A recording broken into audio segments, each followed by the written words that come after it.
Would it be okay if we proceeded with the vice chair? I believe it's Mayor Marlin. Mayor Marlin, are you available? Yeah, Okay. Would you be willing to proceed? sure. Okay.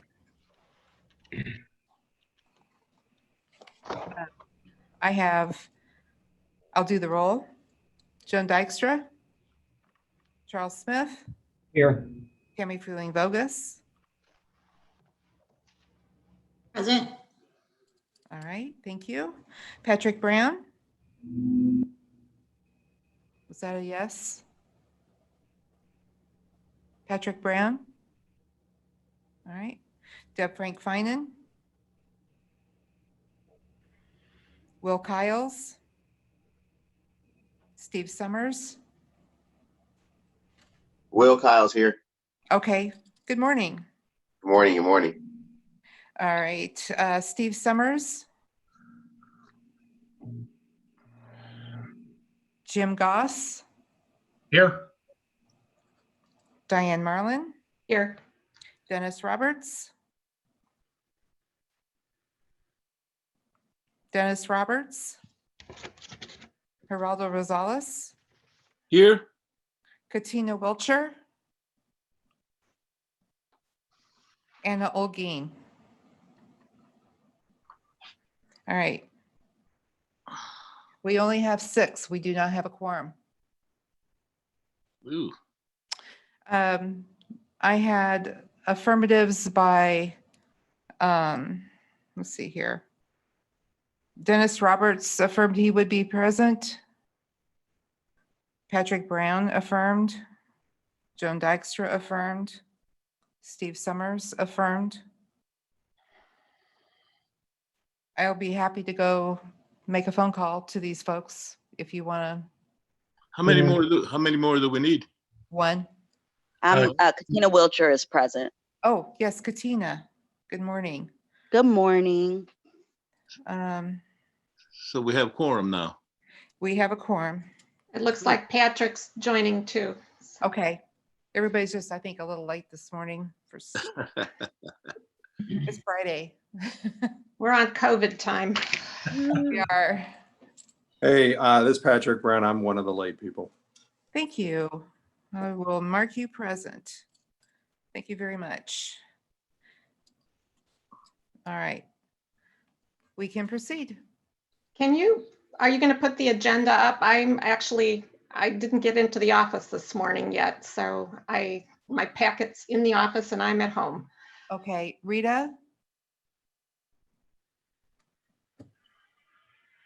Is Rita on? No.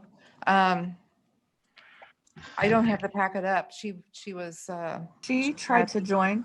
Pam, she tried to join. I'm sorry, what? I can try to do it if I have access. I'll see if I can share my screen and I'll pull it up. I'll do that here in just a second if I have access. Pam, Rita tried to join this call, but hasn't been able to yet. The We talked. link She was hasn't on worked a while ago, but I don't know what happened. Yeah, the link hasn't worked for her yet to get into the meeting for some reason. Yeah. Makes sense. Weird. When she got out, it must have locked her out for some reason. Yeah, that could be. Multiple of us were in that meeting, including Joan. Yeah, I had to log on for a second time too as well. Okay. This one? To this one? Yeah, for this one. Am I currently sharing my screen? Yes. Okay, I'll give me a minute here. Thank you. Thank you. While I'm doing this, you may see I'm going to try to get a better agenda to where I can zoom in and out of it so you guys can see it. But if you want to get started, I'll do my best here. Okay.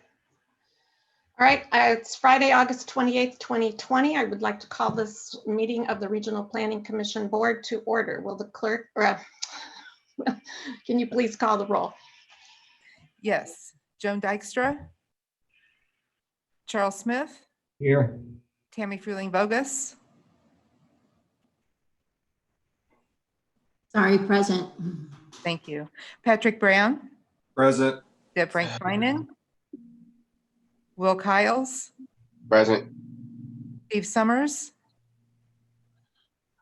Jim Goss, Here. Diane Marlin, Here. Dennis Roberts, Geraldo Rosales, Here? Katina Wilcher, Here. Anna Olguin. We have a quorum. Okay. I believe the next item on the agenda is approval of the Yes. agenda. Is there a motion for approval? So moved. Rosales. Second, Goss. Moved by Rosales, seconded by Goss. Any discussion? If not, will you please call the roll? Yes. Joan Dykstra, Charles Smith, Here. Tammy Fruling Bogus. Yes. For a little bit of expediency of time, I'm just going to do last names.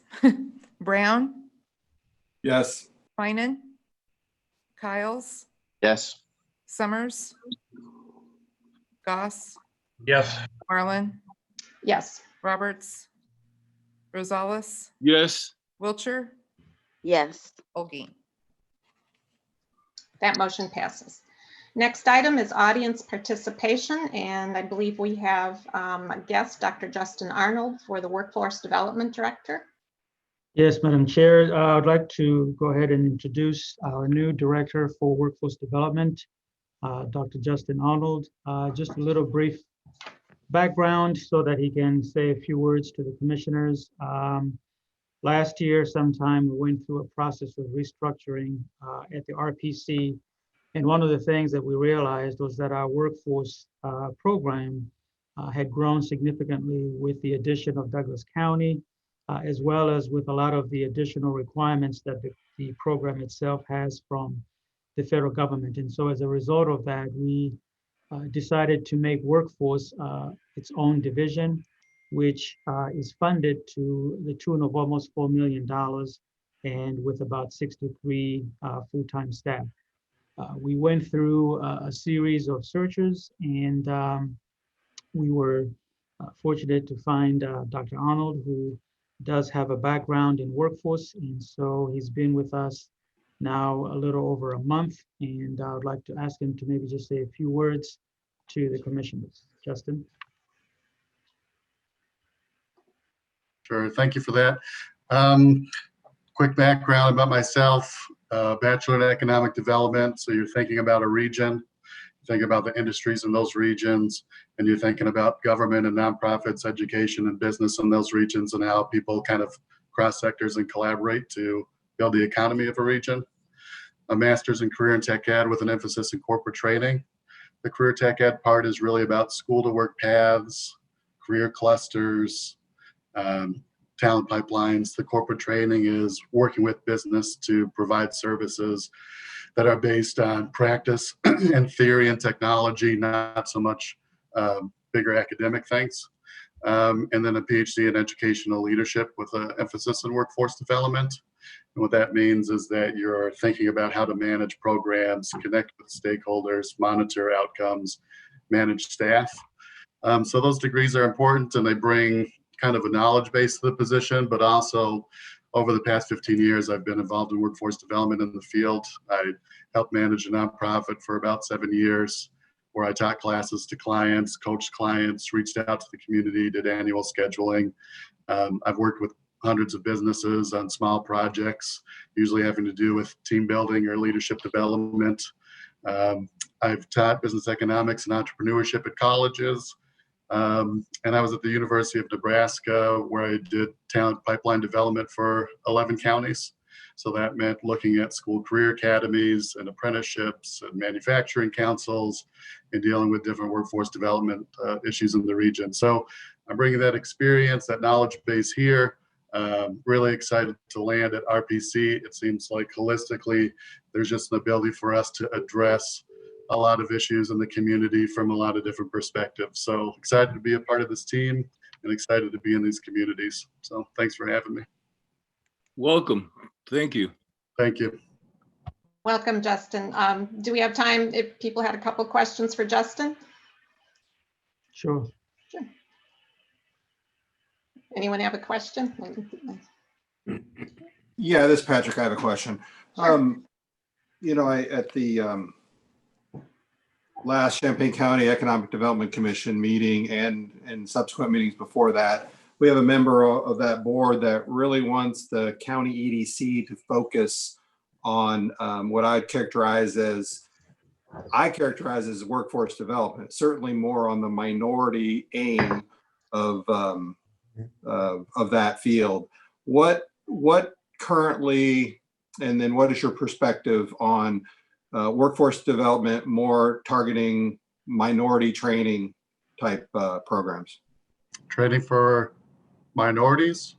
Yeah, to get in the workforce, or maybe train them to be better equipped to do certain jobs. Sure. Yeah, so the nonprofit I worked at worked with disadvantaged groups, and some of that was working with minorities, but also justice involves folks and also women going into non-traditional career paths. And I was on the diversity council at UNL to figure out how to reach out to immigrant families. I worked with the Department of Labor for probably a year on doing, I think it's Section 8 government contract funding to small businesses that are minority owned. So I have a background in dealing with minority issues and issues that affect disadvantaged groups and social justice issues. What I'd like to do for this particular issue is sit down with you and the people at the table and have a discussion about it rather than speak to it right now. But I have a background where I could come to the table, facilitate a discussion, and we could come out with some good outcomes or goals.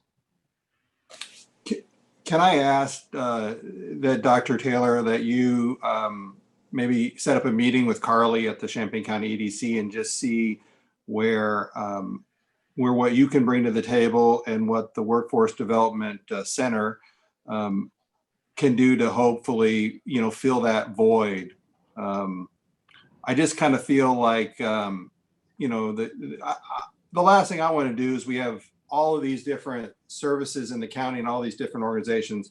I don't want to run in circles and duplicate roles and duplicate things because, I know from the county EDC standpoint, they have a staff of basically 2 people, and then 2 people or 3 people work on Small Business Development Center, SBDC. Yeah.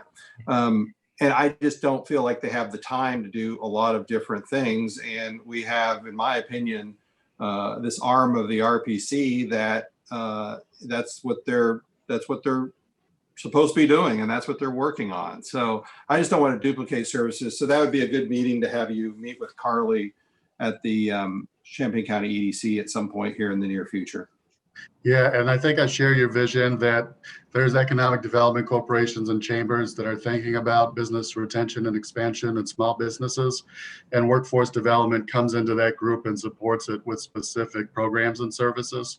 So the more that we're integrated with the community, to your point, we're not duplicating services, but we're supporting what's already happening. And then there is a role for us to provide expertise and leadership in certain conversations that have to do specifically with workforce, and that's one of the things that I'm really happy to kind of engage in. So would love to kind of go down that path with whoever wants to. All right, thank you. Thanks. Yes, Dr. Arnold, this is Mayor Smith in Rantoul. I'm working with Stephanie Stewart at Parkland College about workforce development also. How do you coordinate your efforts with Parkland College? Yep, so there's several stakeholders that we need to coordinate with. The first thing I'm doing right now is getting a sense of what are our programs and what are our services. So everything from adult learners to our youth services to where are we at with apprenticeships to incumbent worker training and everything that we have in our portfolio. And then through that, I'm beginning to have discussions with members of our consortium. So over the next 3 weeks, I have half-an-hour meetings with 14 different partners to sit down and just listen. Who are you? What do you do? How can we support what you're doing? How can we collaborate together? So I think in a month or 2, I'll have a better understanding of what's happening here on the ground. But to speak in just general terms, workforce development and RPC is going to look to collaborate with everyone who's in this space. And that's going to happen through engagement, through conversations, through being at the table, through joint planning. Okay. Well, as a former educator and the mayor Rantoul up here, I have a real need to develop workforce development to increase the standard of living in the community. Yep. I'd be glad to work with you and be involved in this effort that you're making. I look forward to it. Thank you. Thank you. And I see our president, our chair has joined us. Rejoined. I don't know if you know what happened, but Rita was the host. Evidently was the host. She said she was the host of the meeting. So Steve Summers and a few of us were on a Zoom call, and we were waiting and waiting. And then she did some investigation and found out that we needed to log off and go to where the real people were and all the rest of the gang. So my question is, so forgive us for being in another room. Have we started the meeting, or did Justin go ahead and do his introduction? Yes, he's given his presentation, and I will Or his presentation. I'll gladly transfer the gavel to you, John. So you did call to order and all? Yes, we're in the meeting. We're Okay. on item number 4. Sure. now. Is there any other audience participation? Real quick, this Yes. is Lisa Benson. Rita was prepared to host the meeting, so I'm going to stop share on this screen so she can take over because she has all the materials. Who Great. is the host of the meeting at this time? Because I'm not able to share my screen because I'm not the host. Are you the host? Pam is the host. Yes, and I tried to make you the host and it said it did not recognize you. Yeah. Okay. I was able to share my screen, Rita. I don't believe I'm the host by any means. Okay, let me try to do that, okay? Because I have everything here ready. Wow. And you I'd see recommend we Yep. confirm who all is here again by calling the roll. It looks like a number of people have joined. I'll be happy to. Okay. Good idea. All right. Joan Dykstra, Here. Charles Smith, Here. Tammy Fruling Vogus, Here. Patrick Brown, Here. Deb Frank Finan, Will Kyles, Mr. Kyles, Here. Steve Summers, Present. Jim Goss, Here. Diane Marlin, Here. Dennis Roberts, Here. Geraldo Rosales, Here. Katina Wilcher, Here. Anna Olguin. We definitely have a quorum now. All right. So we have minutes, the RPC draft minute meetings from June 26, 2020. To get it on the table, is there a motion to approve? So move Rosales. Second, Roberts. All right, discussion or changes, corrections? Very thorough. Seeing none, I will have Pam call the roll. Thank you. I'm just going to do last names. Dykstra, Yes. Smith, Yes. Fruling Vogus, Yes. Brown, Yes. Finan, Kyles, Yes. Summers, Yes. Goss, Yes. Marlin, Yes. Roberts, Yes. Rosales, Yes. Wilcher, Yes. Olguin. Thank you. All right, thank you. Consolidated financial reports, I'll ask Betty to present. Sure. So I think each of you received electronically the consolidated financial report from June 30th, 2020, indicating a fund balance of just under 10.5 million with receivables at 1,261,000. Then you have July 31st, almost an identical fund balance at 10,546,000 and receivables just down slightly at 1,249,164. And I think those receivables just speak to the volume of our transactions for direct client assistance despite the pandemic. So I request approval of the financial statements. Is there a motion to approve? So move Rosales. Second? Second, Smith. Any discussion? Will the clerk call the roll? Oh, sorry, I'm my own ways. Pam, will you call the roll? Dykstra, Yes. Smith, Yes. Ruling Bogus, Yes. Brown, Yes. Finan,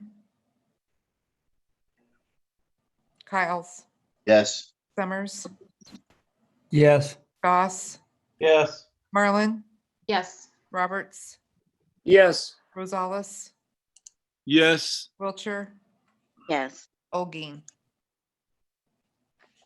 All right. All right, next, we're on number 6, the list of bills. Betty, if you would present. Sure. So you have both the list of bills that were distributed electronically for June and then also July 2020. Again, the volume of bills is actually high, given that we continue to operate and serve clients during this pandemic. These include large dollar volumes for direct client services for emergency shelter and utilities, rental assistance, energy assistance through our LIHEAP program and our workforce development training. All of these charges are appropriate and there is nothing unusual to report. All right, to get on the table, do I hear a motion to accept and place on file the list of bills for June 2020 and July 2020? Motion to approve. Marlin, motion to accept. Second, Second, Goss. any discussion? Hearing none, will Pam call the roll? Dykstra, Yes. Smith, Yes. Ruling Bogus, Yes. Brown, Yes. Finan, Kyles, Yes. Summers, Yes. Goss, Yes. Marlin, Yes. Roberts, Yes. Rosales, Yes. Wiltshire, Olguin. Thank you. Number 7, we have an action item, BA 877, Florida Avenue Corridor. Betty? Sure. So this is a new department to be added to our budget.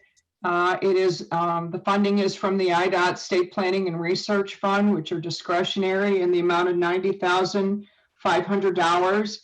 This particular program is going to evaluate 1.12 miles of the Florida Avenue corridor in the city of Urbana. The goal is to identify and coordinate infrastructure improvements to increase safety and mobility in this high traffic area situated between the city of Urbana and the University of Illinois. Several destinations are located within or adjacent to this corridor, including the athletic facilities, the university president's residence, a university housing complex, and a historical residential neighborhood. This will be a 3-year initiative ending in June of 2023. So I request approval of this addition to the budget. Do I hear a motion to approve budget amendment 877, Florida Avenue Corridor as presented? So moved, Marlin. Second, Smith. Any discussion? Yeah, I've got a question. Dennis? Yeah. So it sounds like a good project and it certainly is a very important street in Urbana. 3 years of study, is this going to be to do like traffic counts? Is that why it will take 3 years to do the study? Are they trying to accumulate data to make further recommendations? Dennis, the study is not 3 years. The grant is for 2 fiscal years. That's why they say in 3 years. It's 2 fiscal years. But we have been working with the staff at the city of Urbana, and we are trying to get the study done as soon as possible, probably within a year, 18 months, because this project is up on the TIP, the Transportation Improvement Program, for reconstruction of that roadway in 2024. Then our idea is to do the study before any recommendations are put in place as part of the reconstruction. Okay, that sounds fine. I'm not sure why I thought it was 3 years. Thank you. Any other discussion or questions? Seeing none, will Pam? Yes. Call the roll. Dykstra, Yes. Smith, Yes. Ruling Bogus, Yes. Brown, Finan. Yes. Sorry. Kyles, Yes. Summers, Yes. Goss, Yes. Marlin, Yes. Roberts, Yes. Gonzalez, Yes. Wiltshire. All right, Wiltshire. next. Olguin. Okay, thank you. Next, we have 7B, BA 878, land use inventory. Betty. Sure. So this again is in addition to our FY20 budget. This is receipt of grant funding from IDOT, State Planning and Research Funds, again in the amount of $190,000. This project is going to establish a consistent and accurate database of existing land use data for modeling. And this will be primarily used in the Champaign, Urbana, and Village of Savoy areas, so that this can be used not just for the next long-range transportation plan, but also for modeling and other areas that of study for the QOT staff. Under this project, they will develop web-based tools that can be used by Champaign, Urbana, and the Village of Savoy to update the land use databases as uses change over the future. So I request approval of this amendment. Is there a motion to approve budget amendment 878, land use inventory as presented? Yeah, I'll make that motion, Dennis Roberts. I'll second that, Rosales. Roberts, second by Rosales. Rosales. Thank you. Any discussion or questions? Hearing none, will Pam call the roll? Dykstra, Yes. Smith, Yes. Ruling Bogus, Yes. Brown, Yes. Finan, Kyles, Yes. Summers, Yes. Goss, Yes. Marlin, Yes. Roberts, Yes. Rosales, Yes. Wiltshire.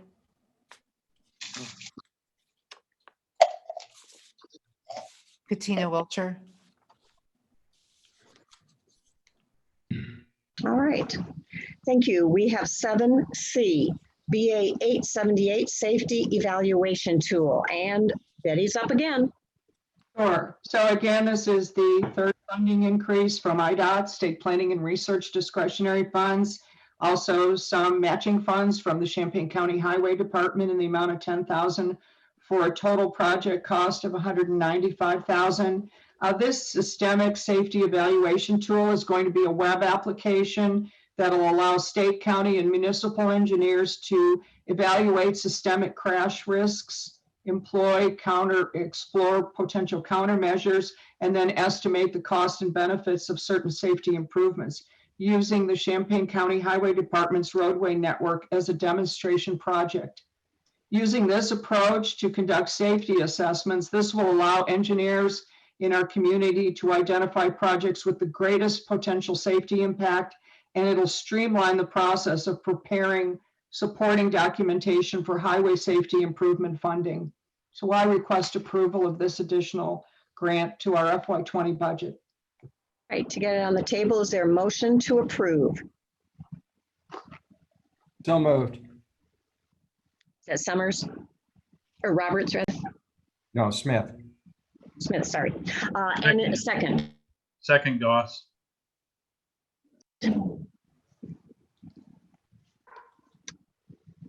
Did sometimes it cuts out. Was there a second to that?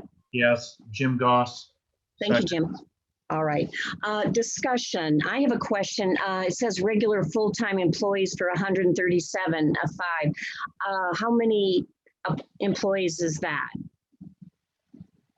We'll have basically 3 full-time engineers working on this grant, 2 full-time engineers and 1 software developer working on developing this grant, this tool as part of the grant application. All right, other questions or comments? All right, hearing none, will Pam call the roll? Dykstra, Yes. Smith, Yes. Ruling Bogus, Yes. Brown, Yes. Finan, Kyles, Yes. Summers, Yes. Goss, Yes. Marlin, Yes. Roberts, Yes.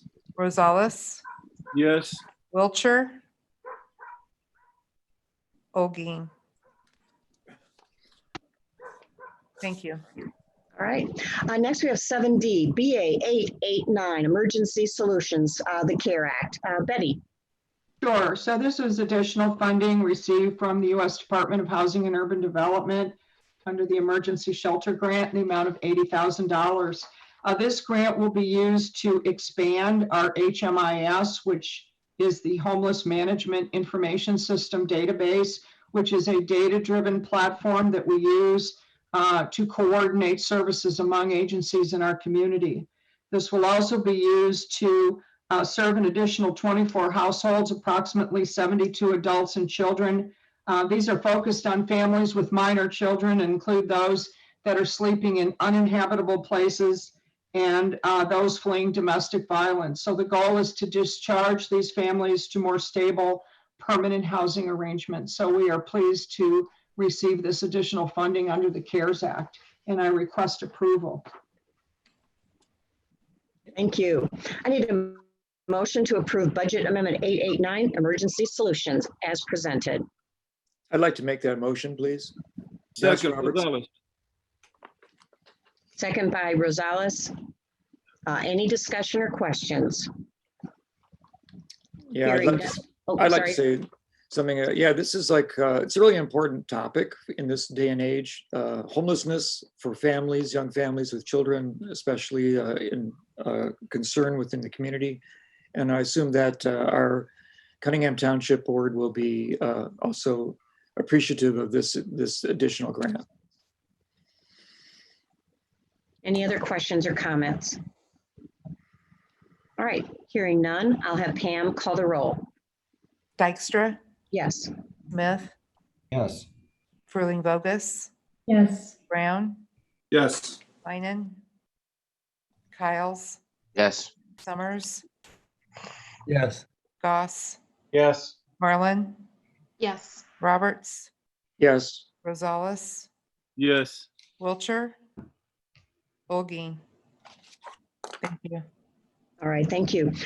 E, Health Insurance Contributions 2021. Betty.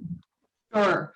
So Champaign County will again offer a premium Blue Cross Blue Shield PPO plan to all of its employees in FY21.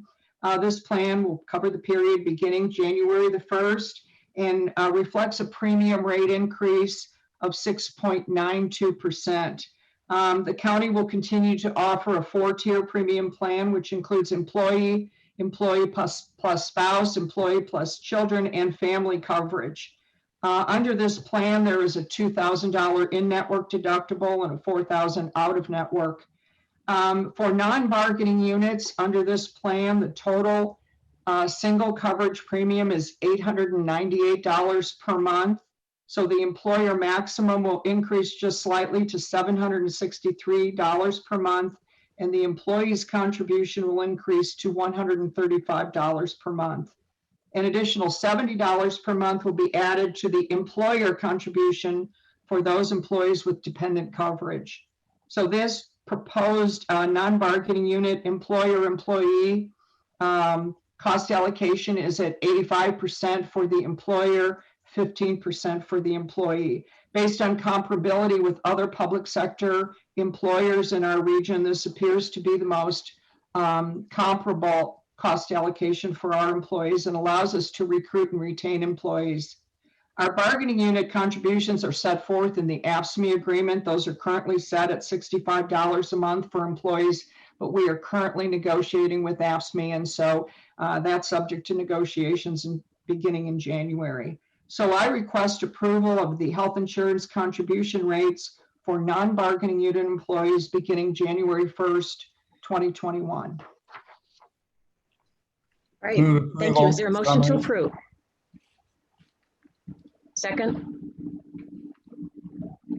Second. Jim? All right, any discussion or questions? Hearing none, I will have Pam call the roll. Dykstra, Yes. Smith, Yes. Fruling Vogus, Yes. Brown, Yes. Finan, Kyles, Yes. Summers, Yes. Goss, Yes. Marlin, Yes. Marlin? Okay, thank you. Roberts, Yes. Rosales, Wilcher, Olgi. Thank you. All right, the next two we worked on at 8 o'clock on a public participation. F, the CDBG Downstate Small Business Stabilization Resolution, Sagamore Publishing LLC. Rita, would you like to explain what we did? Yes, in the past 2 to 3 months, the This morning. PCE staff, particularly Kathy Larson, has been working with businesses on getting grant applications in place to submit these applications to DCO using CDBG funds. At this time, we had, previous to this meeting, 2 public meetings, one for Sagamore Publishing. We are assisting them with a $25,000 grant to pay for payroll for the next 60 days. And I don't know if you want to do both together, John. And the other one was for LA Gourmet, also for $25,000 to pay for payroll costs for the next 60 days. We had the public hearing as requested, as required, and there were no comments at the public hearing. Then we are requesting approval of the submission of these grants. Thank you, Rita. Do I hear a motion to approve the CDBG Downstate Small Business Stabilization Resolution for Sagamore? So moved. Mayor Smith. Rosales. Second? Second, Tammy. Are there any questions or comments about this one? Hearing none, I'll have Pam call the roll. Dykstra, Yes. Smith, Yes. Fruling Vogus, Yes. Brown, Yes. Heinen, Kyles, Yes. Summers, Yes. Goss, Yes. Marlin, Yes. Roberts, Yeah. Rosales, Yes. Wilcher, Olgi. Thank you. All right, next, the second one, CDBG Downstate Small Business Stabilization Resolution for LA Gourmet Catering LLC. Is there a motion to approve?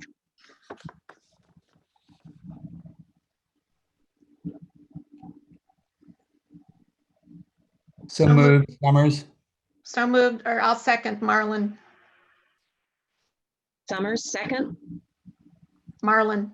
Thank you, Diane. Any discussion or questions? Can I have a Hearing none, question? I'll have Pam call. Can I have a question, Oh, I'm please? sorry. Go ahead, Dennis. Just when I you know we think. want to get done with this. That's okay. What was the pool of applicants? We have 2 people who are being awarded. What was the size of the pool of people who actually applied? We started with probably 5 different businesses, but in the process, some of those businesses decided not to continue with the application. It's a tedious application. They require a lot of documents. And then at the end, we ended up just with these 2 applicants. Yeah. Do you think that was a kind of a small number? Did you expect more? We were expecting more, but after going through the process of putting together all the materials and requesting all the documentation from the different businesses, is a lot of work, and you need to put out to the public a lot of private documents, and Okay. sometimes businesses don't like doing that. Yeah. Okay. I appreciate that. Just kind of curious. Thank you. Hey, Dennis. It's a good question. Thank you. A follow-up. Go ahead. If we that's a huge issue. You know, the larger the grants, the larger the loans, whatever the larger the access to capital is. Obviously, we expect some accountability to paperwork, and these programs and initiatives. I understand at least that a lot of this stuff is demanded at either the federal or state level, so it's not even us imposing the paperwork. But the harsh reality is some of this when you look at it's not that businesses don't want to provide access their, or be open to their financials and things along that nature. It's just that when you have to go back and forth, back and forth, back and forth, back and forth, like I said, this is not a knock to our organization and how we choose, who gets funding and not. It's more so about the process that keeps these dollars from getting to the people that need them the most. As small business owners, particularly if you're less than 50 employees, and most of the businesses that you're working with, in most cases, are less than 10. So and even most is less than 5. So, but that being said, there's so much that goes into running. And everybody who's run a small business on this call understands there's so much that goes into it. You got to keep going back and forth, back and forth, back and forth, more documents. No matter how well our intentions are, that's why we see these type of results all the time. It's just, you just don't have enough time in the day. So I just wanted to put that out there since it was asked. Yeah, thanks. And I, in a follow-up, are there still unassigned funds that are available? Should anybody be trying to achieve the documentation? Well, the funding are provided on a rolling basis until all the funding is used. We don't know how much funding is available at this time. Okay, so there might be more funding available that somebody could apply for, but right now this is what we know about. Yeah. Okay, thanks. Any other questions or comments for Rita or anyone? All right, thank you. Seeing none, I will have Pam call the roll. Dykstra, Yes. Smith, Yes. Ruling Bogus, Yes. Brown, Yes. Finan, Kyles, Yes. Summers, Yes. Goss, Yes. Marlin, Yes. Roberts, Yes. Rosales, Yes. Wiltshire, Olguin. Thank you. All right, next to H, we have fiscal year 21 RPC budget proposal. And I'll ask Dr. Sulamoyo or Betty to weigh in here. I will be presenting the proposed FY 2021 budget. Rita, if we could go to the slides, please. So before I begin, I'd like to just take this opportunity to thank the staff, the fiscal staff led by Betty and her team, and all the directors for working collaboratively to lead up to this budget that we're going to be presenting to you. Just to remind everyone, this is a preliminary budget. We will be presenting our final staff compensation plan, I believe, at our October meeting. So we just presented this proposed FY 2021 budget to the county during the budget hearings that were held this week, and we presented ours on Tuesday evening. So to begin with, to highlight the overall proposed FY 2021 budget, the revenues that we are budgeting for are $33,488,191, with expenditures of $32,878,194. This budget, overall budget, represents full-time equivalency of 355. Our budget accommodates 5 different funds, and within those funds, we have over 147 grants in 8 program areas. We have so many grants because many of them do overlap. So in some cases, we are operating two separate grants in the same fiscal year. But that's why we have so many grants. But it's a total of 147 grants in 8 different program areas. One of the other things to also emphasize is that the Regional Planning Commission, I think as we've shared with the commissioners previously, we are reliant on state and federal grants. So 85% of this budget emanates from our state and federal funding. We are including in this budget an increase in new funding totaling $3.4 million. If I would point you, if you have your budget binders in front of you, if not, in the executive summary, we do illustrate where these new funds are coming from. Most of these funds are as a result of the COVID-19 pandemic and the role that our agency is playing in response to this pandemic throughout the community. So most of these funds are appropriated by Congress through the Coronavirus Aid, Relief, and Economic Security Act. Just to highlight a few of those, the Community Services Block Grant funding, we received new funding totaling about $940,903. We also had an increase in our low-income home energy assistance program, which is the funding that we use to provide utility assistance to the households of Champaign County, low-income households of Champaign County. That funding, we received an additional of $776,869. There are others that you actually approved today through the budget amendments that were presented earlier. So all in all, these represent about $3.4 million in new or increased funding, most of which is as a result of the COVID-19 pandemic response. One of the other things to highlight is that most of these funds will either expire or the appropriation will sunset in 2021. So this is not a permanent increase to our budget, but nonetheless, it will allow our organization, from our community services to our early childhood programs, to provide assistance to the community during this very challenging time.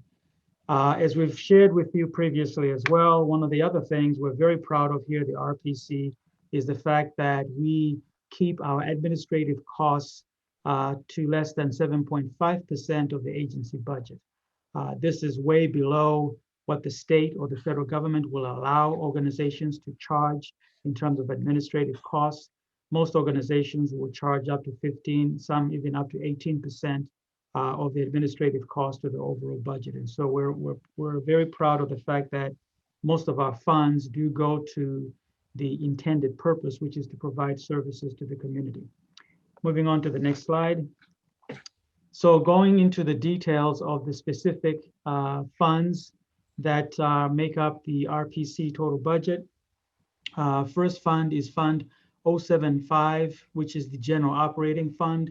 In this fund, we are budgeting revenues of $16,744,559 with expenses of $15,968,762.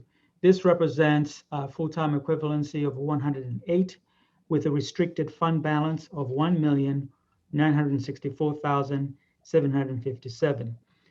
That fund balance allows us to cash flow.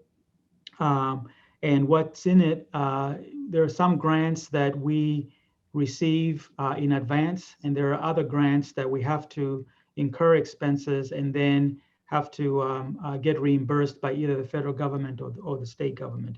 So there's a combination of factors, advances from other grants, and then there are some other things where we've actually recovered that make up this fund balance, but it allows us to cash flow the organization.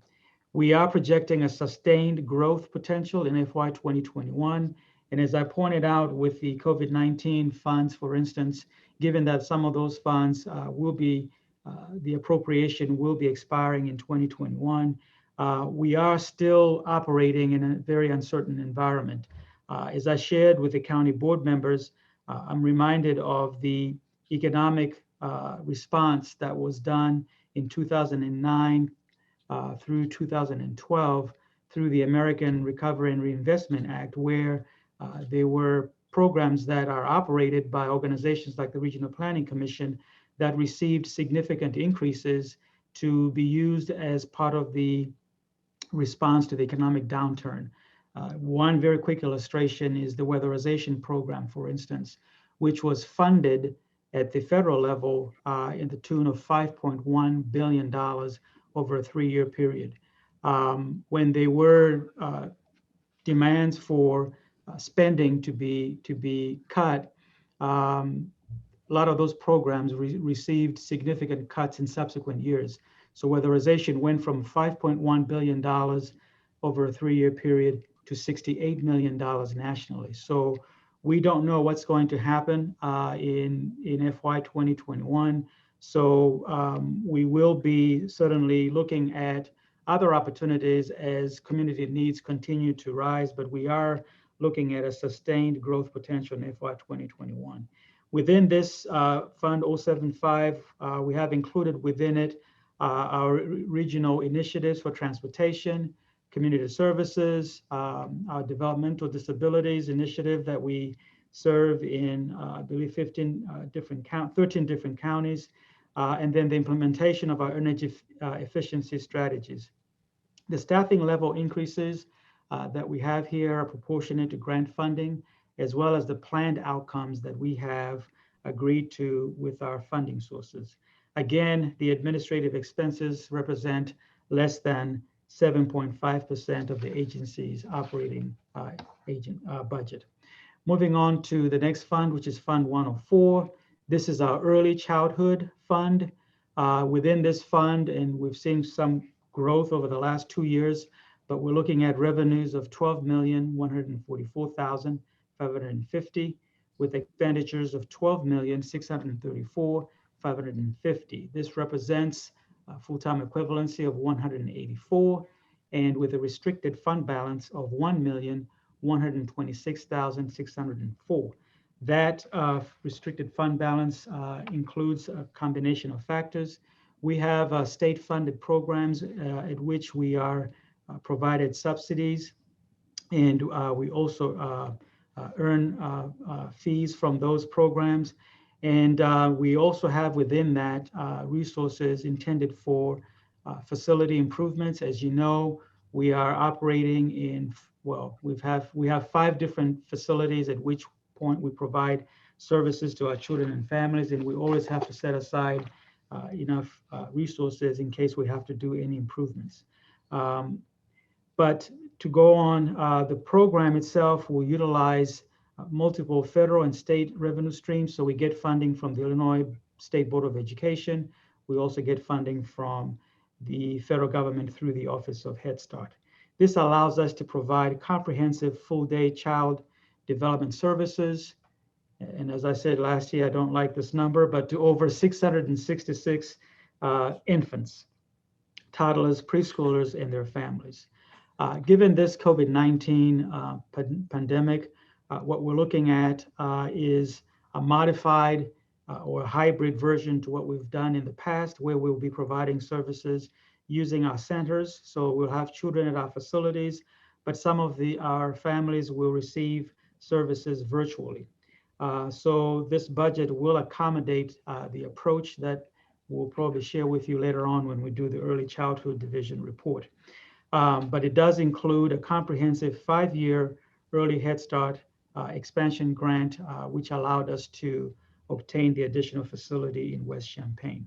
One other thing I do want to point out is the fact that we do need to have this restricted fund balance as well to enable us to fund some of the unfunded liabilities that we have. So in the instance that, let's say, God forbid, the federal government decides to shut down Head Start, if we have accrued vacations, we have to have the ability to pay those off in the event that we have to cease operations or program operations.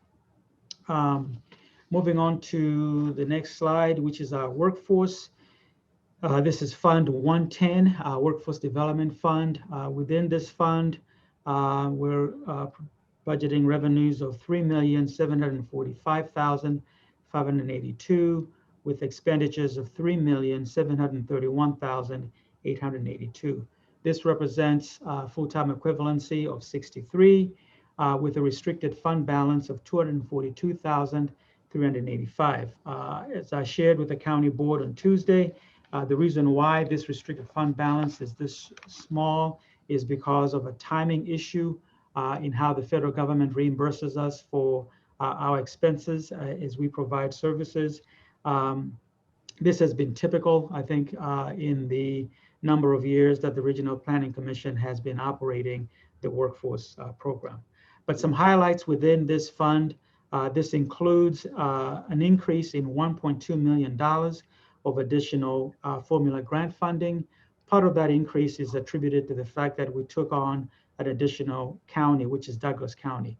Right now, we serve 5 counties, which are Champaign, Piatt, Ford, Iroquois, and we added Douglas County. And so this increase does accommodate the additional county and some other factors that have led to that increase. It includes an advancement of our interactive data portal. I think we've reported to the commissioners before that we have been involved in a 2-year innovation grant, which was funded by the Department of Commerce and Economic Opportunity.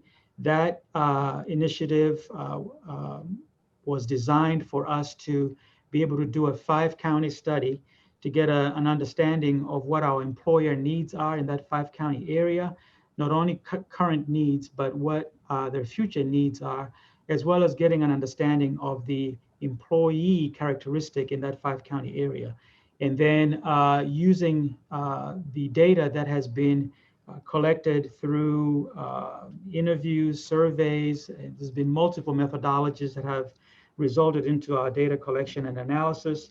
That has resulted into the development of a regional plan that our workforce division will be focusing on. But this will be an ongoing effort to again ensure that as a workforce division or program that we're able to match the needs of our employers in our 5-county area and how we can enhance the talent pool that exists in that 5-county area to meet our business needs. It also, as I pointed out, this does reflect the realignment of the Douglas County. And then I've already talked about the fund balance being small. Moving on to the next fund. Our next fund is Fund 475, which is our Economic Development Fund. This is our loan fund.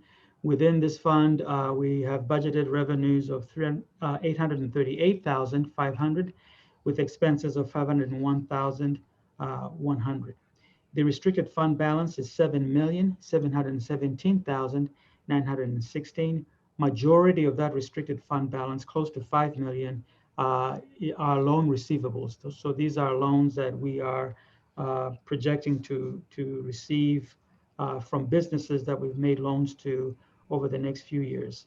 It also includes some payoffs, as well as there's about $1.7 million of community services block grant revolving loan funds.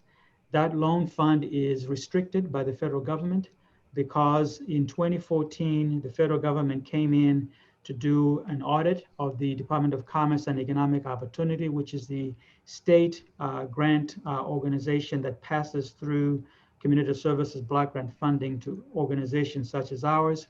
And they had some statutory questions related to how the state was operating that revolving loan fund with about 36 other organizations in the state. So since 2014, we have not been able to make any new loans. That program has been frozen. We have recaptured principal that's been collected from the various businesses that we made loans to, but it is restricted. We can't use it for any other purpose. There are some ongoing efforts right now led by the state of Illinois and the Attorney General's office to try and bring this issue to resolution with the federal government. But this doesn't impact just the RPC. As I pointed out, there are 35 other organizations that are holding some of this cash.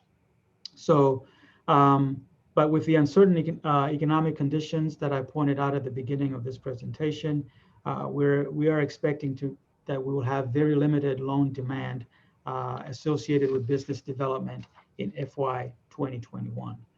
Moving on to the last fund, which is Fund 475, which is our United States Development Agency Loan Fund.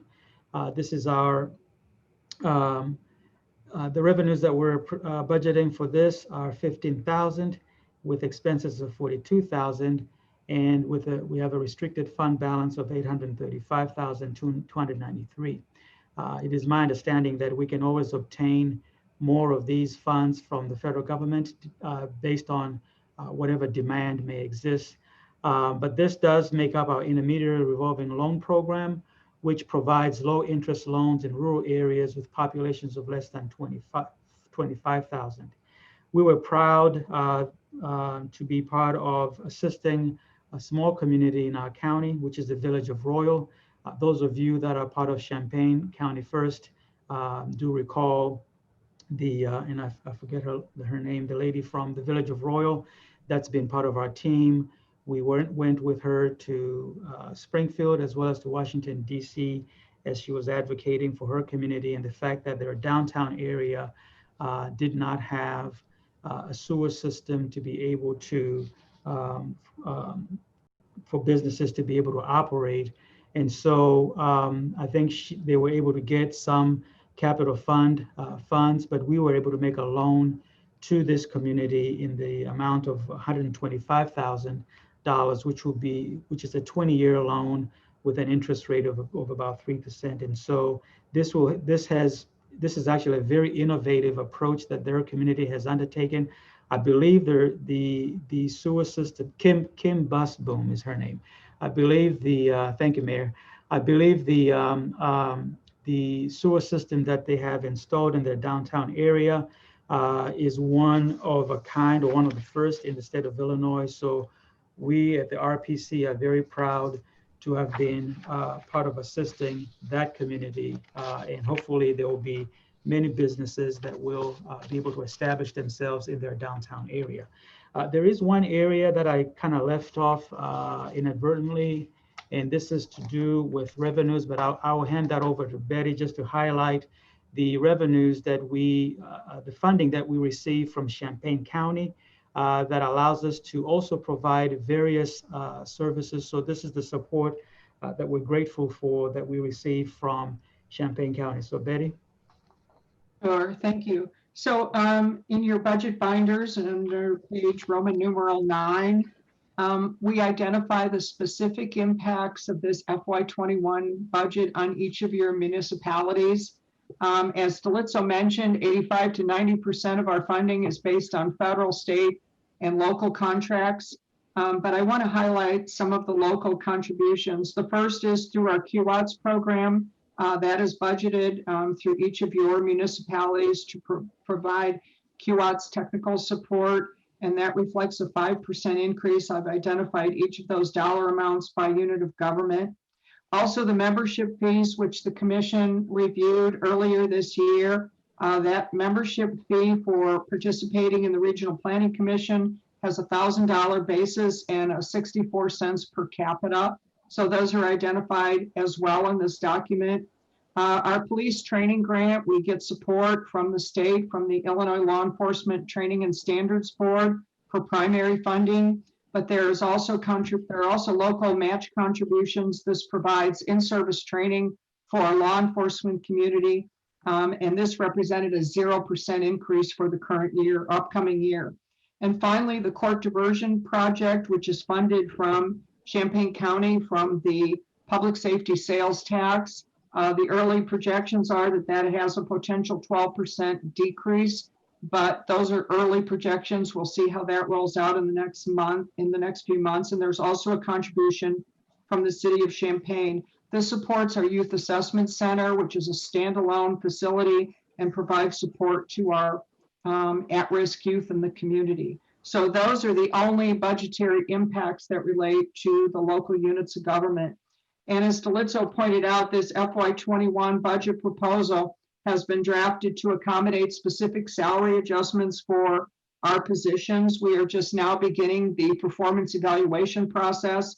So those specific adjustments with a focus solely on merit recognition will be presented to the commission in November as a specific agenda item, but reasonable amounts have been included in this budget to accommodate those potential adjustments.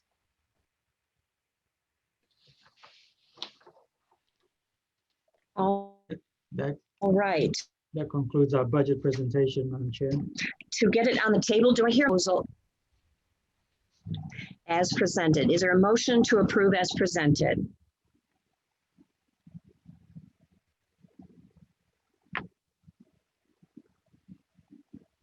I'll make that motion, Dennis Roberts. I second that motion, Rosales. Okay, Dennis and Geraldo.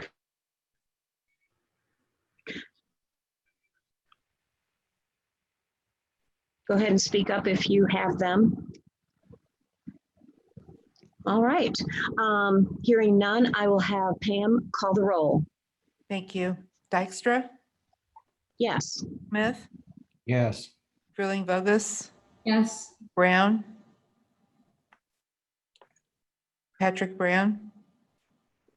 Sorry, blanked, yes. Okay, thank you. Finan, Kyles, Yes. Summers, Yes. Goss,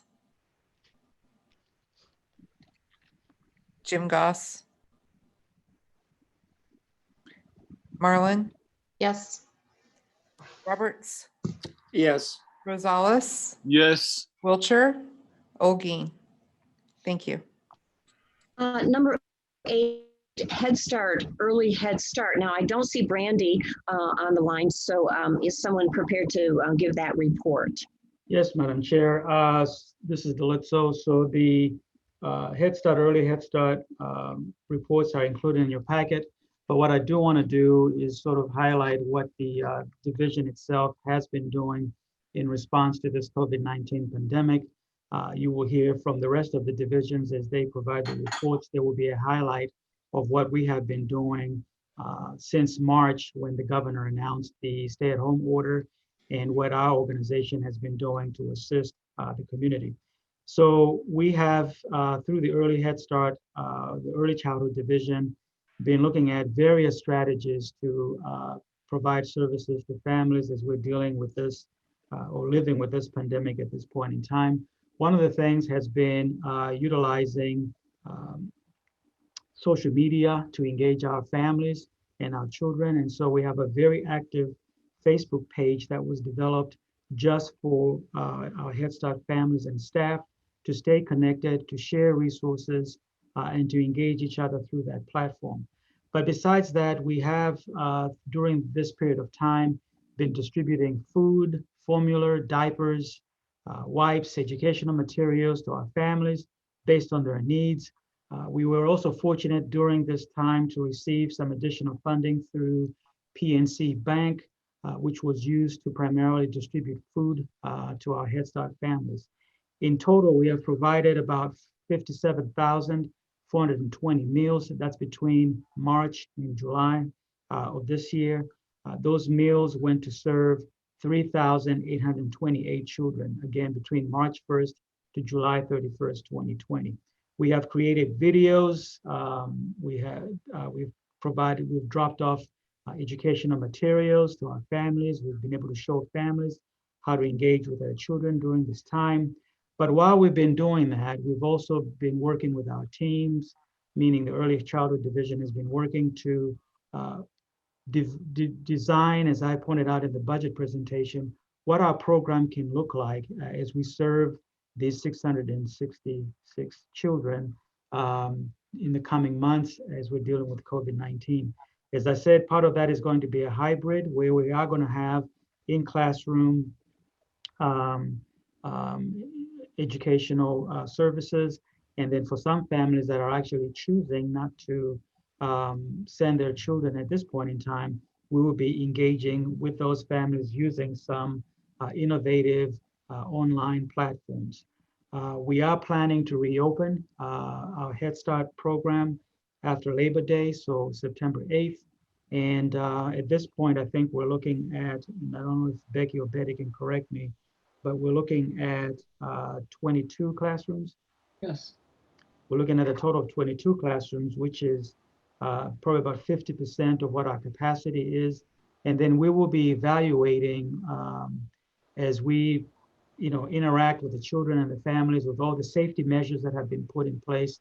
And at a later time, we may be able to enhance our capacity. So, but our division has been very busy. Brand is not here this morning because she is working with her staff again to get ready for this reopening, which will be happening here in the next coming days. I don't know if there's anything else I need to highlight, Betty. No, I think that's it. Okay. That concludes the early division report. All right, thank you. I need a motion to approve the Head Start management report, including financials and the service area reports dated July 24th, 2020 and August 10th, 2020 So moved, Marlin. as Second, presented. Rosales. Second, Rosales. All right, discussion, questions? All right, hearing none, I'll have Pam call the roll. Thank you. Dykstra, Yes. Smith, Yes. Fruling Vogus, Yes. Brown, Yes. Heinen, Kyles, Yes. Summers, Yes. Goss, Jim Goss, Marlin, Yes. Roberts, Yes. Rosales, Yes. Wiltshire, Olguin. Thank you. All right, next, number 9, we have program division updates. Betty, you're first. Sure. So I included in your document a memorandum, informational memorandum. Baker Tilly of Oak Brook issued the final Champaign County audit report on August the 4th, 2020. That has been uploaded to the federal portal. So we're very pleased to know about that. The Champaign County Board has reviewed and accepted this independent audit. I would like to point out that our Head Start program and our Low Income Home Energy Assistance Program, or LIHEAP, were the two major federal funds reviewed under this audit because there were expenditures that exceeded the federal threshold of $750,000. I am pleased to report that there were no financial or compliance findings related to any program administered by the RPC. And I provided a link in that memorandum if you would like to upload or view that detailed audit report on the auditor's website. Our staff are preparing for a virtual fiscal and programmatic monitoring from the Department of Commerce and Economic Opportunity for our CSBG, weatherization, and LIHEAP grants that will take place in the next several weeks. We continue to work hard and negotiate with AFSCME for a bargaining unit contract. We're currently engaged in economic discussions, and that will continue in the weeks ahead. Our staff continues to work on data verification and conversion issues related to the Kronos Dimensions payroll platform that the county is transitioning to. And we're also engaged in reviewing the Tyler Technologies ERP platform. The county plans to begin to transition to this new financial platform. As you may know, the county's proprietary accounting system is over 40 years old. So this Tyler Technology ERP platform will also include ExecuTime, which is another payroll processing platform, as well as the human capital management software. So the transition to these new systems will begin in the next several months with a rollout in 12 months. So that will be a long-term initiative for our fiscal staff to be engaged in as we transition to these new platforms. And that's what I have. Thank you. Thank you. Becky. Good morning, everyone. Thank you. The human resources reports included in your packet today represent personnel transactions from June 9th through August 8th. RPC currently has 433 active employees, which includes 73 work experience participants and 35 summer youth students. The Human Resources Department has been focused on several staffing strategies to attract, motivate, and retain qualified staff amongst the challenges presented by COVID-19. We are working diligently with employees requesting emergency family medical leave and paid sick leave to continue to support the needs of our programs and community. The management team is working strategically to fill 27 positions as soon as possible. Over the summer, our team hoped for another robust summer youth employment season of over 150 students. However, the effects of the global pandemic limited the work experience opportunities for youth and employers of Champaign County. The pandemic did not keep our team down, as we were able to collaborate with the Champaign School District 4, Urbana School District 116, and the Care for You program to host 26 students and 11 employers this summer. Our Workforce Opportunity Investment Act program was recently audited by the Office of Equal Opportunity Monitoring and Compliance for the necessary measures to ensure compliance with the Americans with Disabilities Act and other applicable state and federal statutes. I am happy to report our program did not have any findings or non-conformances. Finally, I had the opportunity to collaborate with the Society for Human Resources Management, Illinois Society for Human Resource Management, our local Central Illinois Human Resources group from Champaign, and the Chamber of Commerce to offer a webcast on diversity, inclusion, equality, and belonging. The 1-hour training went over very well with 800 registrations throughout the state of Illinois, with many of them coming from Champaign County. We plan to continue this webinar series with additional trainings on building a business case for diversity, inclusion, equality, and belonging, securing commitment from the top, and creating and setting your organization's diversity, inclusion, equality, and belonging vision, mission, and strategies. The training dates for the webinars have been set for September 22nd, October 23rd, and December 17th. Information about the webcast will be forwarded to the commissioners and several other community leaders within the next week. I'd be happy to answer any questions. All right, any questions for Becky? All right, hearing none, thank you so much. Lisa, Community Services. Good morning. I'm going to direct your attention to the report on page 386 of the packet. The Community Services Division, as has been highlighted, we're continuing the services that we have always done in different ways. We originally were doing a lot of work virtually and remotely, keeping families engaged. However, towards the end of July, after the shelter-in-place order had been lifted, we did begin to do in-person appointments again.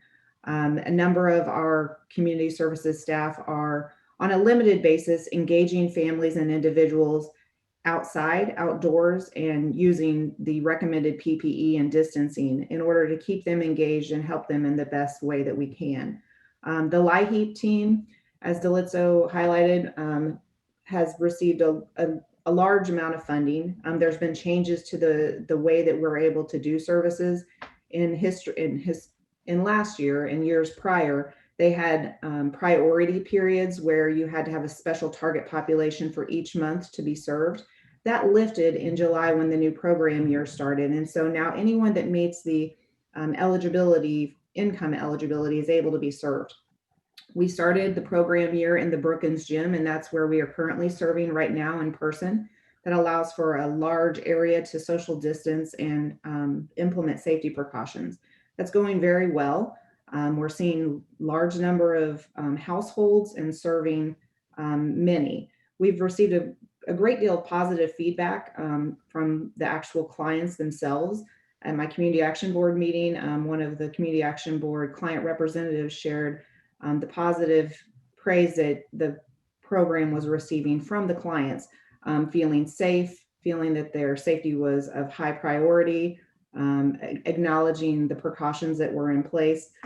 Also within the Brookins building, the other departments have recognized, naturally they were a little nervous about the in-person work starting, and Delitzo has shared that the department heads have provided positive feedback on the work that we're doing.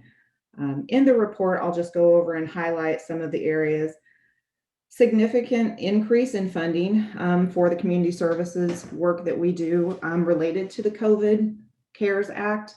The CSBG COVID Relief Fund, we've gone over that multiple times. The Emergency Lodging Fund was a fund that was brought forth by the Illinois Department of Human Services and allowed us to assist the community in maintaining the emergency shelter needs and actually expanding those opportunities during the shelter-in-place order. So we were able to assist not only families with children, but the men's and women's emergency shelters to meet the needs. And that actually was a conduit to actually springboard the expansion to year-round emergency and sheltering for CU at Home. There was a plan in place, but through funds and community action, we were able to actually support them in doing that earlier than had been anticipated. The tenant-based rent assistance, this is an opportunity to provide households that we're seeing that need rent assistance due to COVID that are starting to get back to work, but it's a slow uptick. So we're able to assist them through the month of December with rent assistance in a subsidized way. Betty had highlighted the Emergency Solutions Grant, this one that is noted as ESG CV1. They have CV1, and then there's a CV2 also coming. So the Emergency Solutions Grant CV2, we don't yet have the final allocations for the state, but we're already planning the services that will be provided. And what we are proposing to do particularly is homeless prevention eviction work. We anticipate if and when the eviction moratorium is lifted, that there will be landlords that are filing evictions. And this will allow us to support households and then also the court system to try to avoid those evictions and people being displaced into homelessness. We also highlighted in this report some of our regular funding. This is not all encompassing of all of the programs and contracts and grants that we have in community services, but it's comparable to some of those that were highlighted in the CARES Act. I am happy to field any questions related to this or anything else that we're doing in the community related to community services. Thank you for your time. Lisa, I have a question. Yes, Mayor. Hi, there's a lot of interest in the issue of evictions and also the utility shutoffs for water and electricity. How will people access the funds that you just mentioned related to eviction prevention? Is there a process in place for that yet? So right now we are providing rent assistance and mortgage assistance. We do that year round in some of our just standard funds that we receive. We're also doing that right now through the CSBG COVID. We have rent assistance applications on our website. We have a process identified on our website. That application is there. We actually have them in the public libraries and the process to apply for rent assistance. We have not specifically started the eviction prevention that I just referenced. We're looking to hire someone right now. Again, we don't even have the final allocations or a contract signed on those funds. But we have established procedures that we'll be able to quickly implement.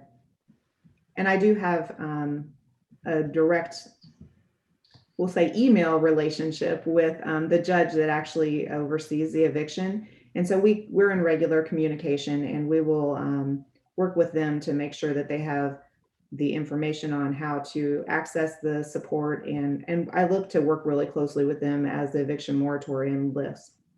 So will the judge notify you of who is in the queue, or is that information available to you? We haven't really worked out any of those details, so I can't really answer that right now. Okay. Not that I don't want to. I just no, I understand. We're looking just in Urbana at what our options are as this eviction moratorium is extended month to month, but it's causing a lot of anxiety. So. Absolutely. We see that right now with the work that we're doing, the anxiety, not only from the individuals that are, behind on rent, but also the landlords that we're in touch with. Absolutely. Right. Okay. Thank you. Sure. Lisa, I'm experiencing some of that in Rantoul as well. Also, is there a limitation to the emergency solution grant, just including rent, or does it include delinquency and car payments or anything of that nature? So the Emergency Solutions Grant is specific to rent. We have the CSBG CARES Act funding that we're doing. That encompasses water assistance, water bill assistance. It also addresses some utility assistance for those that would not be eligible to apply for LIHEAP. And we are doing rent and mortgage through the CSBG CARES COVID relief. Okay. All right. Sounds good. All right, other questions for Lisa?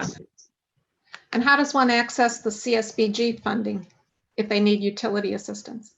That is through the application that we post online. The Right same now- application? Okay. So right now, I do want to say the CSBG COVID is on hold. The application process is on hold because of the large number of applications that were received. And we're working through those applications to make sure that we have the funding to continue to provide support. We're working through those. We actually put the application process on hold August 1st. Oh, okay. Timing, in my opinion, for that, was a blessing because right now IDHA has an application process for rent and mortgage assistance. So while we are on hold in accepting applications, we are referring them to the Illinois Department of Housing Authority.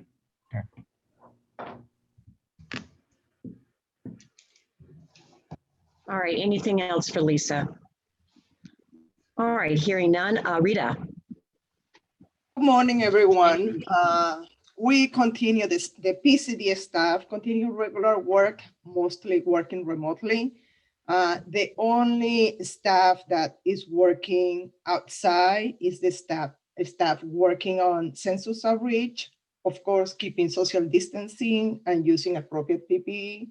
But first, I'm going to focus on the work that we have done in the last 6 months regarding funding related to COVID and not related to COVID, because for our division, we are mostly based on grants, and we applied for several grants on these last 6 months.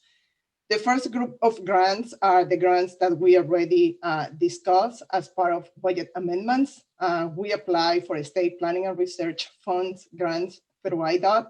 We submitted 6 applications. We were able to secure funding for 5 out of the 6 applications for a total amount over $1 million in federal amount and $150,000 in state funds. And our local match will be about $113,000 for a total of $1.3 million in grants for the next 2 years. With these grants, we try to our intention is to include work that will benefit our member agencies, QX member agencies. Then all the work that we are doing is based on needs that our member agencies have or to improve safety in our community. This, we are also, as you may know, the agency responsible for operating C-cards, for overseeing the operation of C-cards. As part of the C-card operation, we submitted the CARES Act COVID grant, and with that, we were able to secure almost $580,000 to keep operating the system using PPE and other related measures. As you may know, we were fare-free beginning March 18, and we also had added buses on the fixed route system in Run 2 to allow passengers to follow social distancing. And we have hired dispatchers, and we have acquired additional PPE for employees to be able to keep them safe using that CARES funding. We also, during that time, submitted a rebuild capital grant for C-cards, $107,000. At this time, that funding, that grant application is being reviewed. We applied for the Downstate Operating Assistance Program for $723,000, and we also applied for the federal funding for C-cards for over $150,000. For a total of almost $1 million for C-cards to keep operating. In terms of economic development, as you already know, we work with employers to apply for the Downstate Small Business Stabilization Programs that the CDBG funding. We are submitting the 2 applications that you just approved for $50,000 for 2 different businesses in Champaign County. And we also contacted about 100 businesses, employers in our community to make them aware of the layoff aversion grants. We actually contacted more than 100. We received responses from about 100 businesses in the 5-county area regarding the layoff aversion grants. After working with them, we work with about 20 of them, and we receive funding. You have here the summary table of the funding that we receive from DCO to support these different businesses. And we also included there the number of employees and jobs saved and wages saved through this process.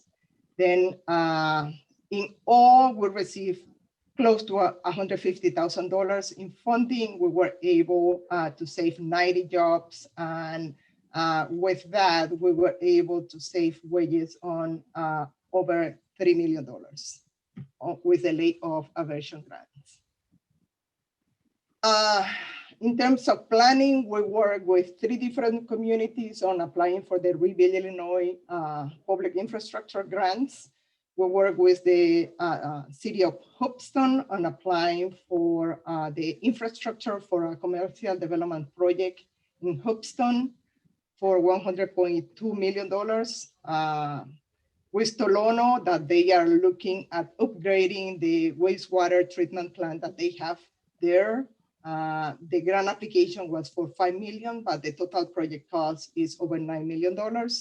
And we also work with the city of Urbana on funding for reconstructing Races Street in Urbana. The total funding requested was $394,000 with a local amount of $18,000. Also, as part of the census, we had a grant that we received last year that expired at the end of June. Then we were able to submit an additional grant beginning July 1st for $79,000 to continue doing outreach on hard to count population in Champaign County. This time we are working on that, and I will provide the details of what has been done with that funding so far. And this is the press release from the project that Liz mentioned regarding Royal, the project in Royal. Any questions regarding funding at this time before I provide my update on the census? No? Okay. Census numbers. These are the census numbers, the updated data from August 26, which was Wednesday.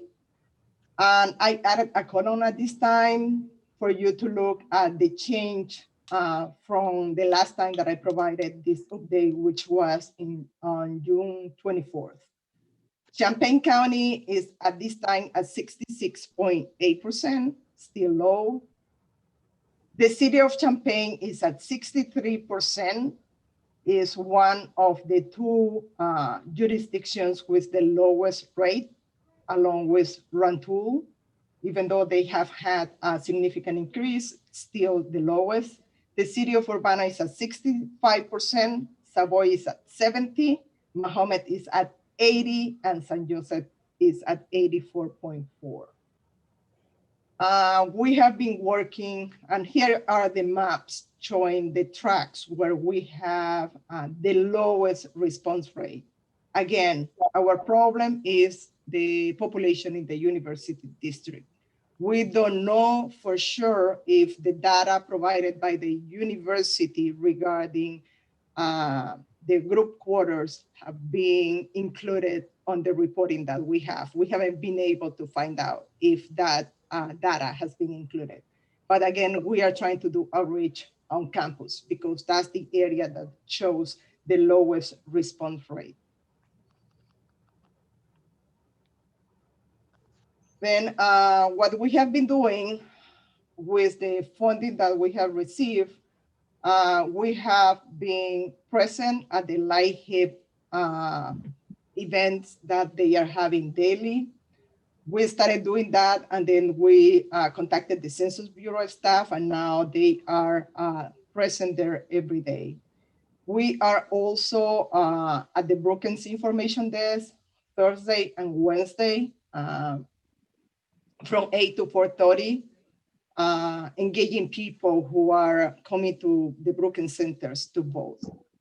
And weekly, we have information desk at Brookings and then the Community Service Center of Northern Champaign County in Rantoul on Tuesday afternoons, Neutral Cycle on Wednesday, Douglas Library on Tuesday and Thursday afternoon, the Urbana Free Library on Thursday afternoons, on campus on Friday afternoon, Urbana Market at the Square Saturday mornings. Then we are trying to reach out to the population as much as we can, being present at those locations. We are also planning on being downtown Rantoul Freedom Fridays on August 28 and September 4th. The Learman Neighborhood Community Garden on Saturday, this coming Saturday from 9:30 to 12:30, and the Garden Hills Food Pantry. We are coordinating with CU PhD and also the school district for these events, and also coordinating with the Housing Authority with the school supply giveaway. And then we'll be attending those events on Saturday and Sunday in the coming days. And the Champaign Farmers Market on Tuesday. We are still pending on doing these other events below here, but we have reached out to Tammy in St. Joseph, even though she's the queen of the census with 84% response rate, but we don't want to forget those communities as well as Savoy. And if you have any other events that you want us to participate, please let me know. But we are trying to do our best to increase that response rate. Yeah, Rita, how many participants do you have in doing door-to-door in Rantoul? Well, we didn't do door-to-door in Rantoul. What we have been doing is having tables at different events that we have been coordinating with Ken from the village. Okay. Is there an intention to do door-to-door before this is over? We have found out that people are not willing to open the doors to us. And that's why we have decided to have tables on open events, public events that people can come to us and then we can help them out filling out the forms. And in Rantoul, the weakest area in Rantoul is still the south part of town. Is that correct? Yes. Yeah. All right. Very good. Thank you, Rita. Mm-hmm.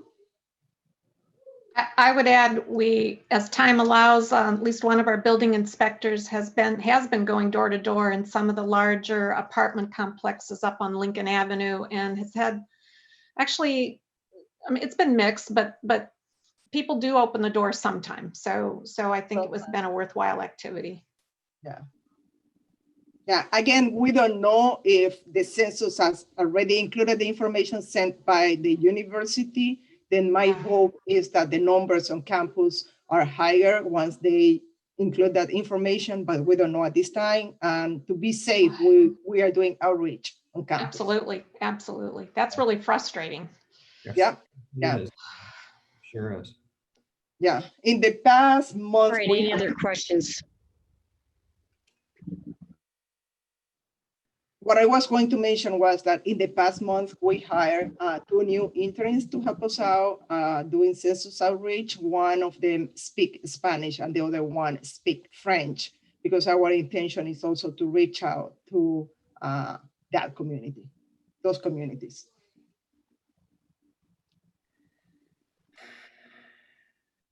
All right, any other questions or comments for Rita? All right, thank you, Rita. Justin, Workforce Development. Sure. Excuse me. So what I did was I provided a report that's basically exclusively focused on COVID. So we're not talking about the program as a whole or what we're doing right now for the future. It was just kind of a summary of what we've done since March to continue serving the community and be in a position to still execute our programs and services. The first thing we did, you folks probably already know, is we got laptops and printers and all the staff started working from home.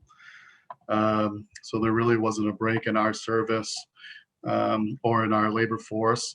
There was a online application created to give immediate access to people who needed assistance, and we're starting to see people, or have started to see people, use that portal. Applications will come in via email and be directed to the right staff person, and then that person will follow up.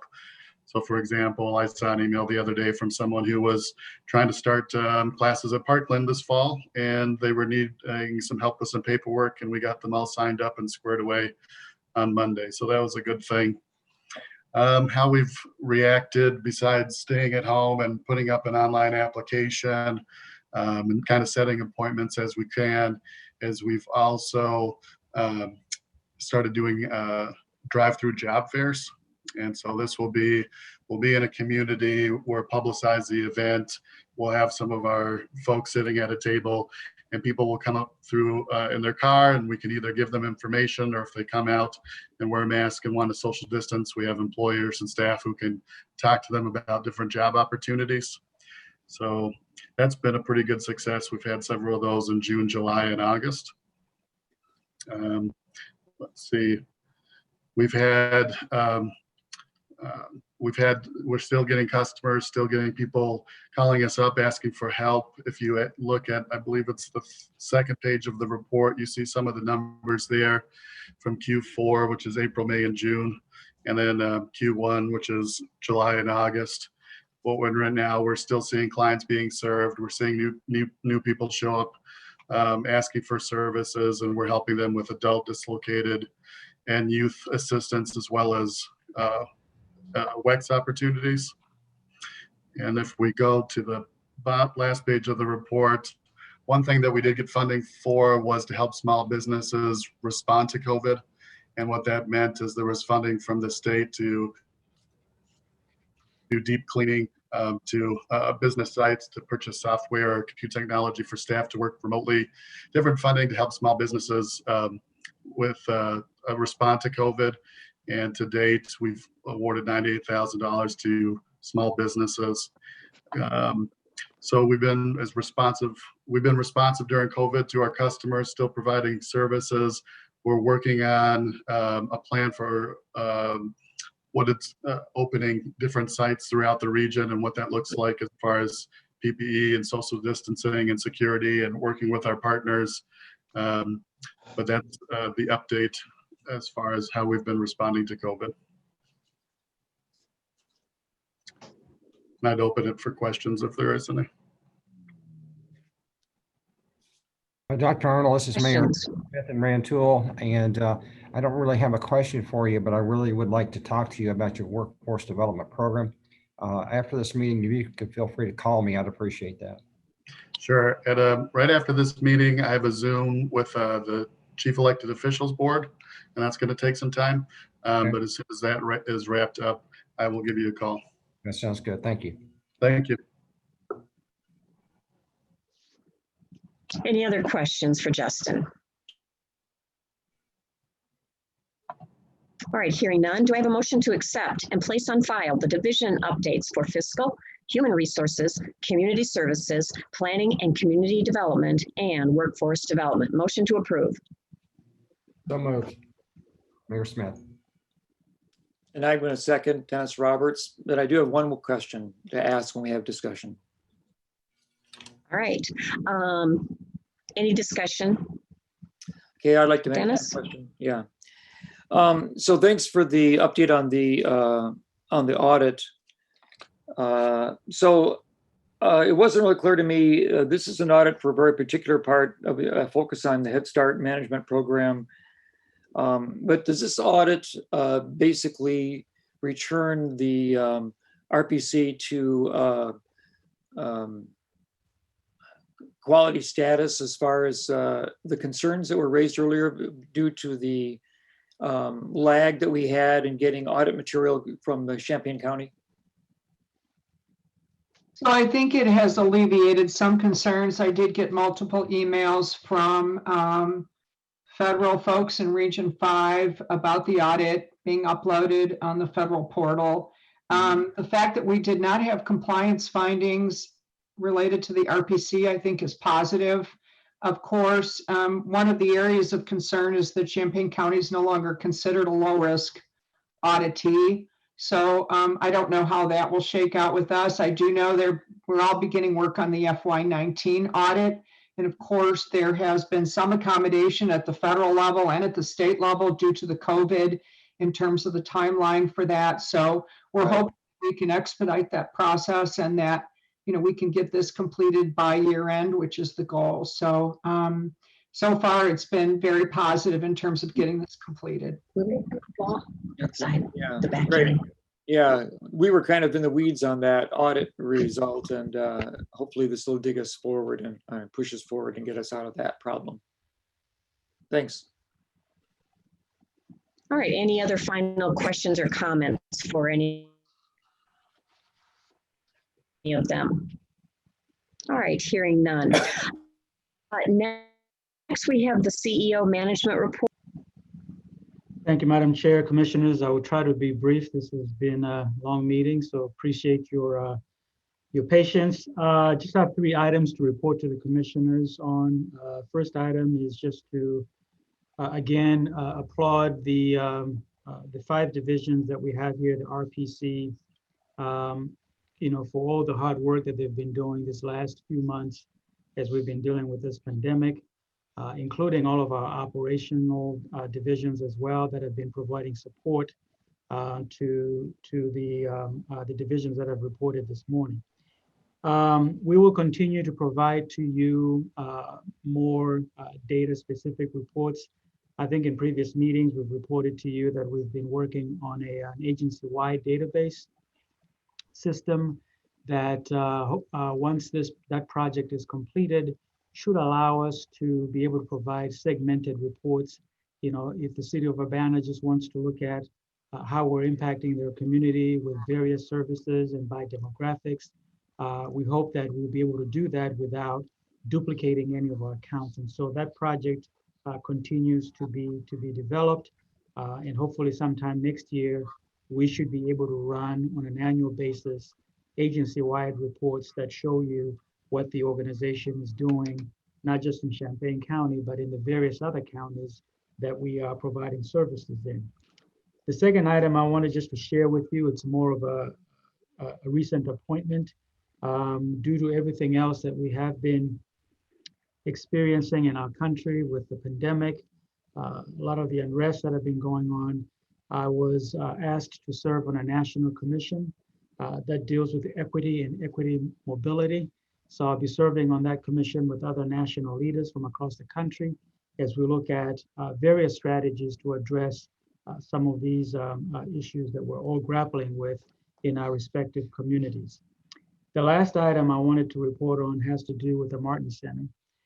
Back in May, I reported to the commissioners that due to the fact that our Head Start program had not been operational in the sense that we were not providing center-based classroom services, with some of the state funding that we receive, we do earn subsidies from that help us to actually afford to have even 3 teachers in the classroom. Most Head Start programs in our state as well as across this country are able to only afford 2 teachers. Our program here, as I pointed out in the budget presentation, is funded with both federal and state funding. Not every Head Start program has both. So due to the fact that we have not been providing classroom services, that has meant that we haven't been able to earn some of the resources that we have typically earned when we are providing full services to our children and families. A combination of that, as well as the fact that we purchased the new building in West Champaign as a result of the early Head Start expansion, those were 2 of the factors, I think, when I reported to you in May, that led to us needing to really re-examine our financial commitment to the Martin Center. We have, in the last 2.5 years, been working with the Champaign Park District in good faith to be part of that initiative. We still believe that it would be a national model where you have the Park District, Boys and Girls Club, and a program like Head Start coexisting within one space. However, with this COVID pandemic, which no one, of course, predicted, none of us did, and we're all sort of unpeeling the impacts to our various organizations. As the CEO, I didn't feel that it would have been financially prudent for us to commit to almost a $3 million program without knowing what our revenues are going to look like in the next 6 months.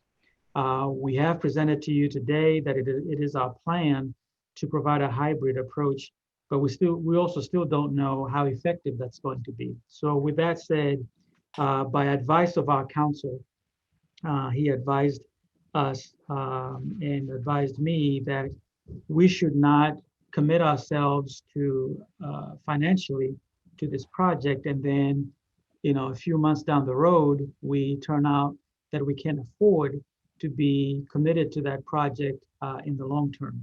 That would not be fair to the park district. That would not be fair to the other parties that are part of that initiative.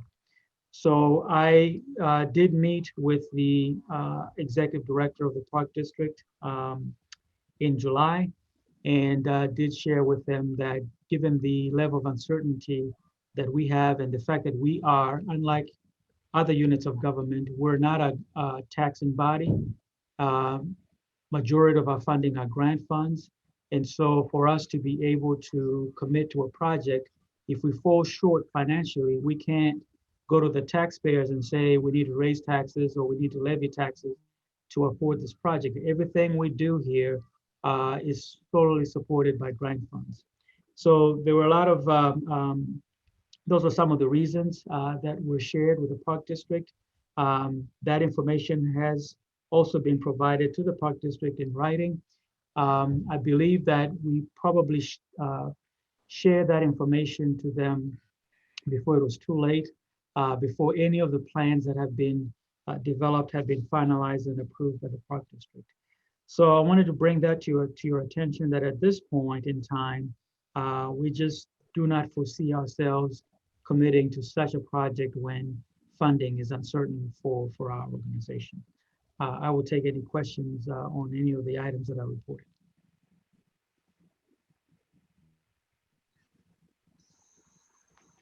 All right, any questions for Delitto? Thank you, sir. Thank you. Rita, I believe had an update for us. Rita? Oh, Will, you had something for Delitto? Well, I just wanted to, basically understanding everything that you have discussed and talked about. Number one, congratulations on your appointment. And I didn't know where it was a perfect time to talk about all the work that's been done. And over the last hour and a half, we've been blessed to receive and review some great work as it pertains to these initiatives, and even the issue with the park district. Everybody would understand, at least I understand. I should not speak for everyone, but it just makes sense. Even though it seemed like we're all on the path of being able to support the Martin Center in a way that they could economically get some dollars from RPC as a partnership. If you don't, it's better to know now, in my opinion, than get down the line and obviously not be able to do that. I also want to encourage everyone on this call, just don't be weary in good doing. There's a lot of great work that's being done through RPC under your leadership, Delitto, and your team. Unfortunately, we've got a lot of things that we've been facing and systematically been facing over the last struggling with in America for hundreds of years.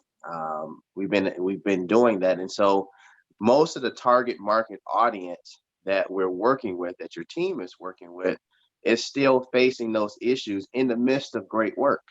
And so I just want to encourage everyone, because I know that we all represent different organizations, to not to get off task, to stay focused, to stay on purpose.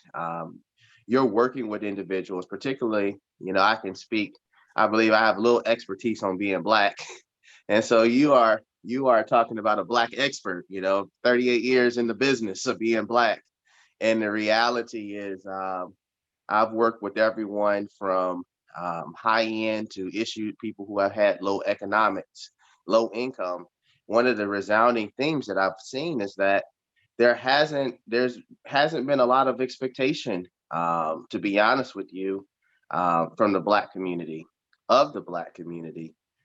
We have always, in many ways, even in this collective group, we've been marginalized in many ways. And so you're trying to fight this work. And a lot of the times, whether it's in small business, I work with a company, CNC Kitchen. And what's the thing that's fascinating about CNC Kitchen is the business story. They've gone through a lot of struggles, started off in Rantoul, gone through different spaces and places. A lot of people don't realize that, first year, second year in Rantoul, they had $3,000 power bill with no foot traffic. They had they worked with a major for supporting a dream and providing kids with meals, and the guy didn't pay on time. And what we know about small business is those things, even with our help and support. So RPC, the Village of Rantoul, those individuals coming to support. Well, when you're a small business and you've got to face those things, even support dwindles really quick. You can go through $10,000 in a small business very, very quickly. And so you're talking about people where education has been an issue. You're working with people where education has been marginalized, no expectation, and so, even in the best of expectation, when you're talking about marginalized people, you're going to get some success stories, but you're also going to get a lot of frustration from individuals who don't share those success stories, and so from that standpoint, that's frustrating, right? It's frustrating. We live in a frustrating time, but as God would have, he says, don't faint, do not faint. Even in due season, we're going to reap a reward. Now, that doesn't mean that everybody's going to be on the same page. Everybody's going to have the same level of success. You're working with people, we're trying to do this workforce development, which is huge, but you're working with individuals that are working 2 or 3 jobs, and you're trying to provide an opportunity, and you're like, why won't you take this opportunity? And they work 2 or 3 jobs. They got 2 kids, 3 kids. I'm a part of an MBA Business Essential program. And guess what, guys? I'm struggling. I've got 4 to 6 hours worth of work on top of the things that we do in the community. And so that's just a part of the program. And so workforce development is tough. And sometimes we don't hit the mark, and sometimes we do. But convincing people that after the workforce development programs are going to be in place and it's going to lead to job opportunities, that's a lot of convincing. And so that's just I see a lot of us are tired. A lot of leaders, I've been talking to a lot of people, and I just see they're just tired.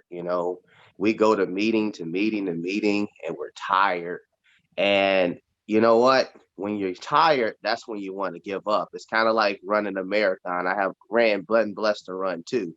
At 26 miles, 25.5 miles, generally they call something called the wall. And the wall comes up. And I remember my first marathon, I looked at my wife and I told her, I said, I don't have it anymore. And she looked at me and she said, you could keep going.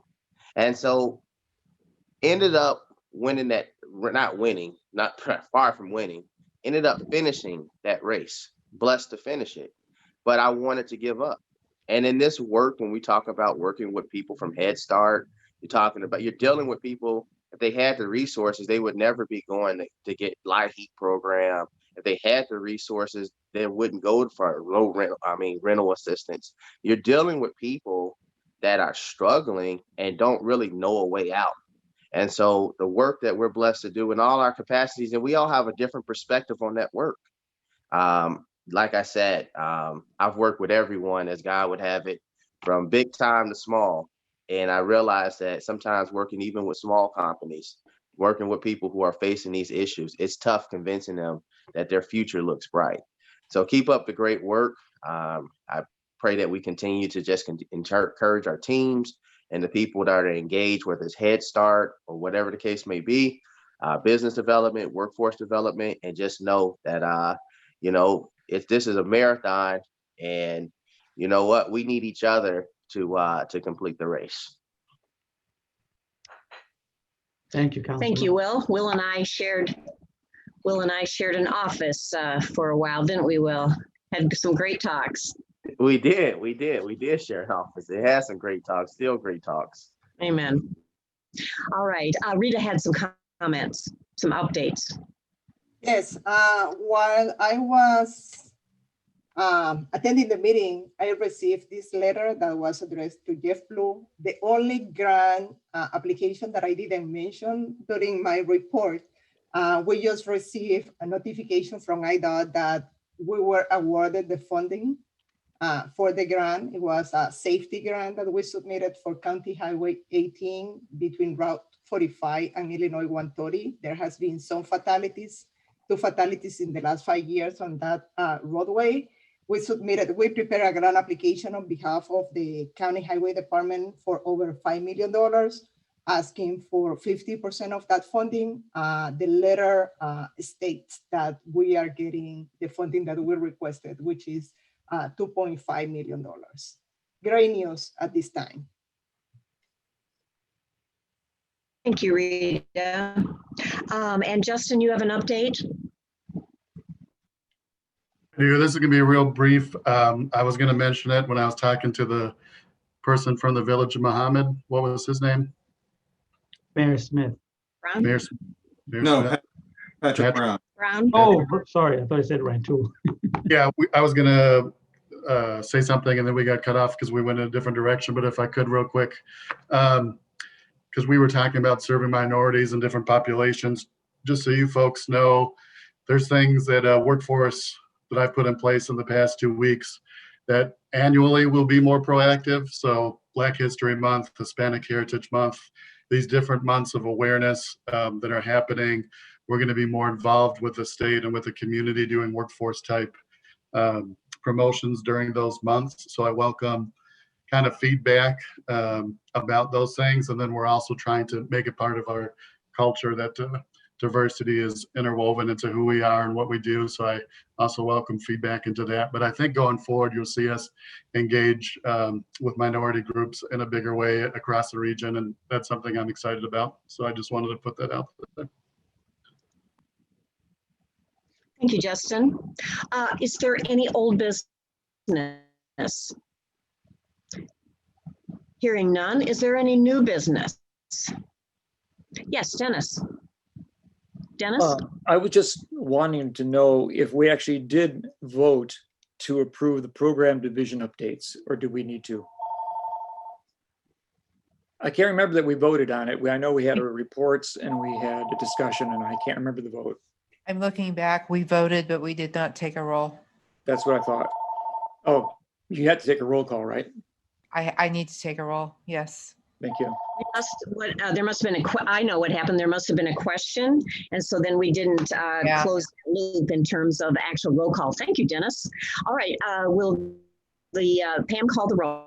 Yes. Dykstra? For the updates. Yes. Dykstra? Smith? Yes. Smith just left like 2 minutes ago. Verling-Vogus? Yes. Brown? Yes. Feinen? Kyles? Yes. Summers?